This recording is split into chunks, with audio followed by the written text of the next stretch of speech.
What's going on, everyone? Ronan here, and welcome back to the channel. So, we got a lot to cover today because this is the finale of the Rocket arc here in Johto. But before we get into that, I'm gonna need you guys to take a look at this analytical stat bar right here. You guys already know the drill. Hit the like button, hit the subscribe button, turn on notifications, and don't forget to drop a comment to feed the algorithm. But with all that being said, let's get into What If Indigo Champion Ash challenged the Johto League Season 2, Part 5. I hope you enjoy.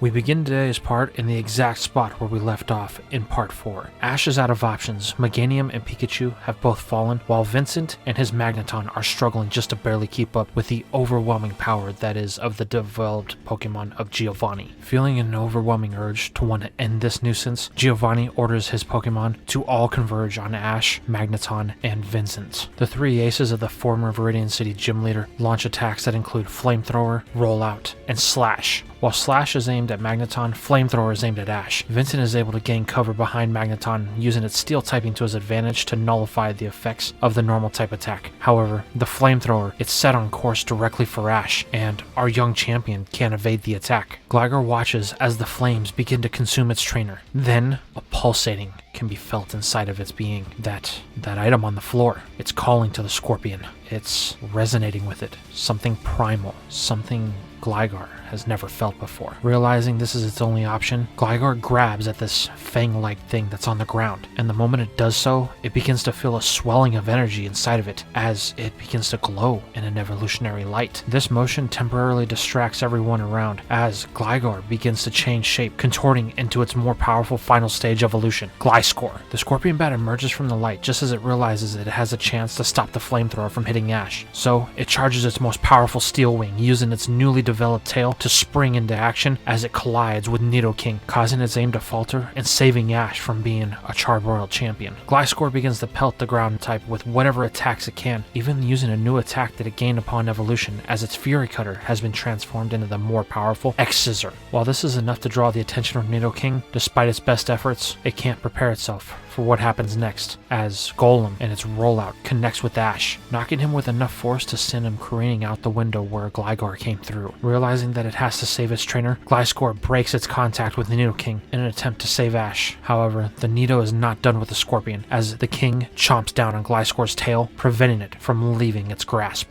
Gliscor can do nothing but flail about as it watches his trainer fall through the window, seemingly to its demise. Outside of the barrier, we see Ash as he begins falling to the ground. However, there should be a ray of hope here, as the barrier should prevent him from going splat on the concrete below. Unfortunately, the barrier is weak and has been fading ever since the attack that Pikachu levied against the control panel, and this allows Ash just to glide through where the barrier cuts off, sending him falling to the ground below. The last thing Ash thinks is this is the end, as everything fades to black. Back up top, Gliscor is struggling to free itself to make its way to Ash. However, it's unable to break the grip that Nidoking has on its tail. Geo tells his ace poison type to quiet down the Scorpion. Its trainer is gone and won't be coming back. Then turning, Geo orders Namba to fix the device. They need to get underway before there are any more distractions, as Geo watches the monitors, with Oak and Rowan slowly working their way up the levels to where their position is, and he can see that there are other more powerful Pokemon with the professors, so the Rocket leader doesn't want to take any more chances. Luckily for Namba's sake, in Geo's patience, he is able to get the thing working rather quickly, as it's just a couple of wires and circuits that he has to bypass in order to get the system back up.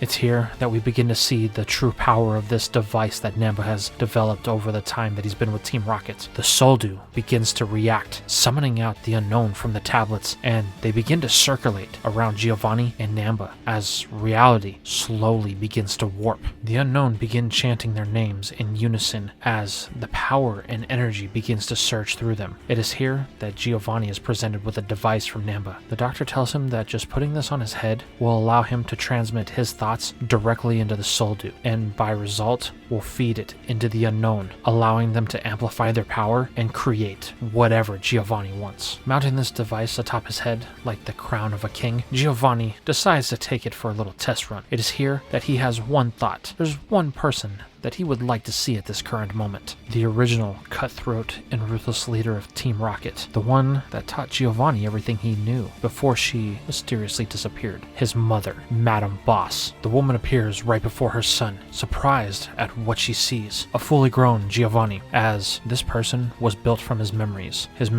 as a child. So she is a little confused at why Giovanni is so aged. However, with another thought, she is gone in an instant. If I may ask, my leader, why would you do that to your own mother? After all, that is kind of cruel. Giovanni simply snickers. That woman was not my mother, merely a thought of my mother, what I had projected her to be. And considering my mother only walks among the tombstones now, there is no attachment to that homunculus that was before me. However, I wanted to test your device to make sure it would work, and if it can do something like that, then what I have planned is a guarantee, as Giovanni only has one true desire in this existence, a world under the rule of his thumb that is obedient to only him and the likes of Team Rocket. Giovanni tells Namba that it's time to initiate the last phase of their plans. Turn on the radio tower, so that way we can amplify the signal just like we intended. We will rewrite this world, so that way any resistance that opposes Team Rocket is no longer in existence. However, just as Namba flips the switch, an intense flame shoots in the direction of the three, scorching the panel, Giovanni, and Namba all in the same time. Turning, Boss Rocket demands to know who interferes with him, only to see the person he thought was no longer an issue. The Indigo champion and the ace that won him the title, Ash and Charizard. The mighty flamethrower of the Fire Lizard was enough to force Nidoking to step back, freeing Gligar, allowing it to join its trainer. The arrival of Charizard has another effect as well, as Pikachu has become conscious, and though it is badly injured, decides to join into the fight to make this an even 3v3. Vincent tries to join in with Magneton and the rest of his Pokemon. However, Ash yells at him that he needs to get out of here. Clear the building and tell the professors to get out. Whatever's going to happen here, they don't need to be at the upper center. Vincent tries to argue with Ash, telling him that he needs to leave as well, but the champion counters, saying that he has to be the one to stop Giovanni here and now. He cannot let these plans go through, but Vincent has a much bigger role. He needs to be the person that gets everyone to safety. Realizing Ash is right, Vincent takes off running with Magneton in tow to clear the building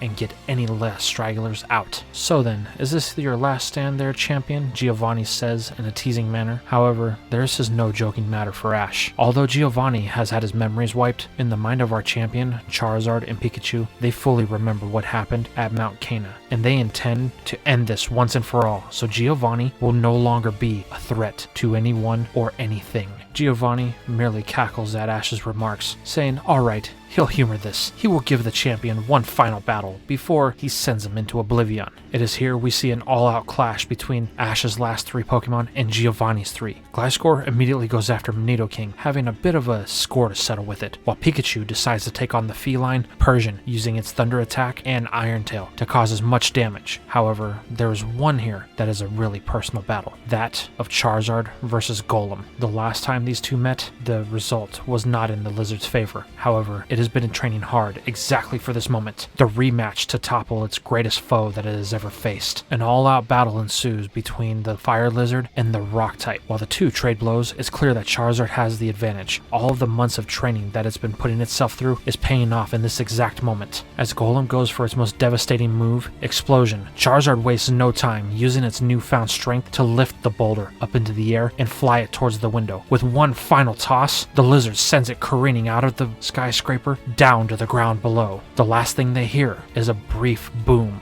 as the building shakes ever so slightly. Now satisfied in the revenge that it's taken in its victory over Golem, Charizard bursts with the flamethrower from its mouth, establishing its dominance as the strongest Pokemon. This is where we cut to Pikachu as Ash is giving it commands. Unfortunately, the electric mouse is having trouble keeping up with the cat because of all the damage that it has taken from the previous battles. But nobody has more grit than Ash's Pikachu, and it proves so as it charges one final Iron Tail and cracks the feline on the top of its head, knocking it out cold, leaving Giovanni with just Nidoking. However, it's not doing too well either against Gligar. As Boss Rocket watches Persian fall, Gligar manages to slam Nidoking into the machine, controls the flow of energy from the Soul Dew to the unknown. This causes a backflow of electricity to feed into the Soul Dew, causing it to become unstable due to it being damaged from the events in Altamar. This entire setback has caused Giovanni to begin to grow frustrated with the situation, and he decides to use his newfound power in the unknown to begin to alter reality on on a universal level, with this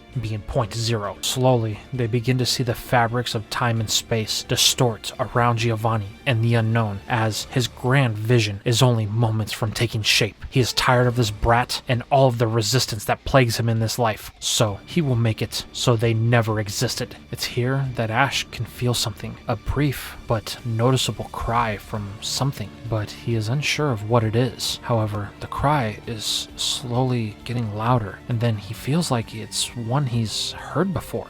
Then the sound becomes familiar to him. It's the sound of a Latios, but there's something else there. Then it hits Ash, the Soldu, the father of Latios and Latios. It's reaching out to him. It's asking for his help, asking to stop this. These are not cries of desperation or frustration. These are cries of pain. Then Ash can see it. The soul of Latios and the soul of the unknown. They are all being connected by the psychic abilities of the stone, and they are all trying to find a way to end this. They just want it to stop. Finally realizing the gravity of the situation, Ash orders his 3 remaining Pokemon to begin attacking. Use whatever power they have to prevent the reality from altering around them. Attack the unknown. Attack the places where reality is changing. Attack Giovanni. It doesn't matter what, just attack. However, it's no use, as Giovanni simply laughs, and then, with a thought, his Pokemon are all just brushed aside by an invisible force. Don't you see, boy? I have the power of creation itself. There is nothing you can do to stop me. Ash is just left in a stunned silence, as the force of that swipe was enough to render all of his Pokemon unable to move. They're all unconscious, laying in ruins around him. Here, the boy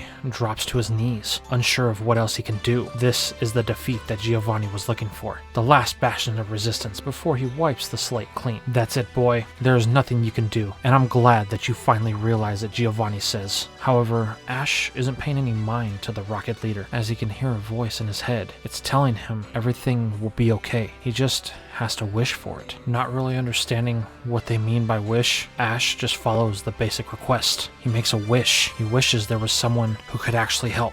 Something that can stand up to this level of power. It is here for a brief second that the unknown and the Soldu react to Ash's request. It's so brief that not even Giovanni notices it. However, nothing happens. It's just Giovanni cackling away, thinking that Ash has gone into a state of hysteria, talking to himself. And for the moment, it appears to be true. That is, until a shockwave can be felt that pulsates throughout the building. But it's not coming from ground level. No, it's coming from directly across from them, outside of the window, outside of the barrier that the unknown have created. It can't be, Ash says. Turning to see what the boy is gawking at, Giovanni sees something that seems familiar to him, but he really has no idea what it is. There, on the other side of the barrier, levitates a Pokemon with glowing blue eyes. Mewtwo, Ash yells! The clone is doing what Giovanni thought was impossible. It is beginning to tear a hole in the barrier that the unknown have created, and it is making its way through until it is able to shatter the glass, taking its position in front of Ash. The unknown. They were able to get my wish out. It was for a brief second, Mewtwo says, but they were able to open up a telepathic link between me and you, allowing me to see what is happening. I realize that I can no longer stay silent, as the gravity of this situation has finally been made fully aware to me. However, Giovanni is not impressed by this creature that stands before him. So what if it could break the barrier? He has the ability to alter reality as he knows it, and he will simply wipe this creature from existence. Here that Mewtwo tells Ash that he needs to stay back. He needs to get his Pokemon out of the rate of fire. As Giovanni begins to alter reality, Mewtwo summons all of his psychic abilities to push back, preventing the rocket leader from doing anything.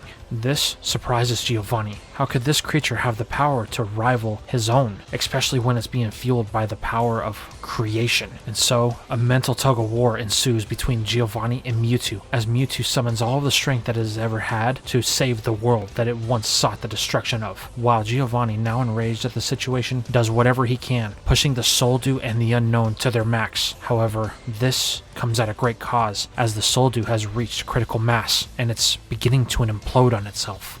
While Giovanni doesn't seem to be aware of this, Mewtwo is, so he begins to alter his plan of attack. Instead of pushing Giovanni back, he begins to create a psychic barrier, a bubble that he slowly encases Giovanni, the Soldu, the unknown, and Namba in. However, this is a struggle for the clone, as the Soldu is a great source of power. It may not make it in time, and it's beginning to falter. However, Ash is here to remind Mewtwo that it's not alone, as he puts a hand to the back of the clone. Suddenly, Mewtwo can feel a flow of energy connecting between him and Ash. It's like having someone to believe in it is causing Mewtwo to realize a new level of power. This resolve is enough to get Mewtwo to be able to close the barrier, entrapping Namba and everyone else inside. The last thing Ash and Mewtwo see is Giovanni looking at them, cursing the day he ever met Ash or this monstrosity before him, before the Soul Dew erupts in a violent explosion and creates a portal, sucking everything inside of the bubble in, leaving nothing as the portal dissipates, leading them to parts unknown. Mewtwo falls to a knee as it has expended all of its energy. Breathing heavily, the clone asks if Ash is alright. However, the young champion just simply smiles, thanking Mewtwo for coming to the rescue of not only him, but everyone. Ash then asks what happened to Giovanni. Mewtwo tells the boy that he doesn't know, but he can no longer feel him, which means he's no longer in this dimension or their problem. Ash thanks Mewtwo for everything that he's done, but insists that the clone leave before anyone notices that it's here. However, Mewtwo stops the boy, telling him, "Can you feel it?" Ash questions on what Mewtwo is talking about. The clone simply responds, "It's a gift from the unknown," before teleporting away, leaving Ash to question what exactly it was talking about. Now, with the threat past and its trainer safe, Charizard gives its trainer one final goodbye before starting to take off. However, Ash stops it, telling the Fire Lizard that he will be calling on it when he gets to the Johto League. So, train as hard as it can, because they're going to win. With a brief spit of fire, Charizard takes to the air, heading back to the Char-Civic Valley to prepare for the day when Ash will need it once more. With everything wrapped up here, Ash turns to look back at where the Soul Dew and the Unknown were, as Gliscor and Pikachu stand by his side. There's nothing left. Not a tablet, not even the box. Wherever they went, the Unknown made sure to erase any evidence of their existence. Now we fade to the Pokemon Center, as Ash and Vincent are getting their Pokemon a much-needed checkup.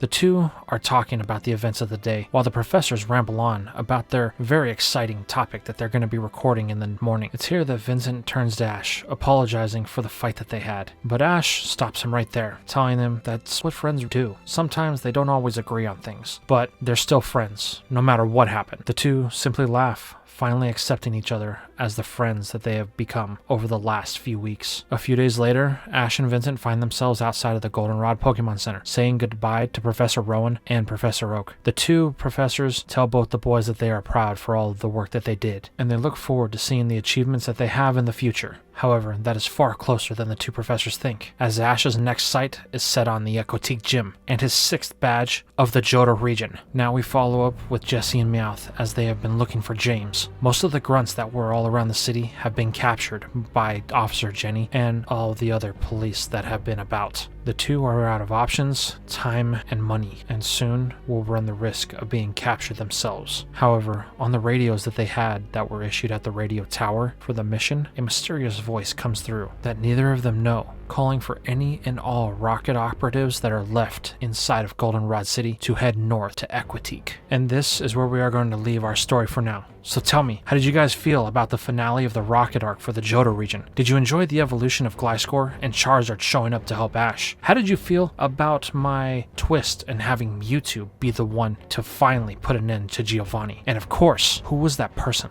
that was calling all of the rocket operatives to Aquatique City? Let me know in the comments down below.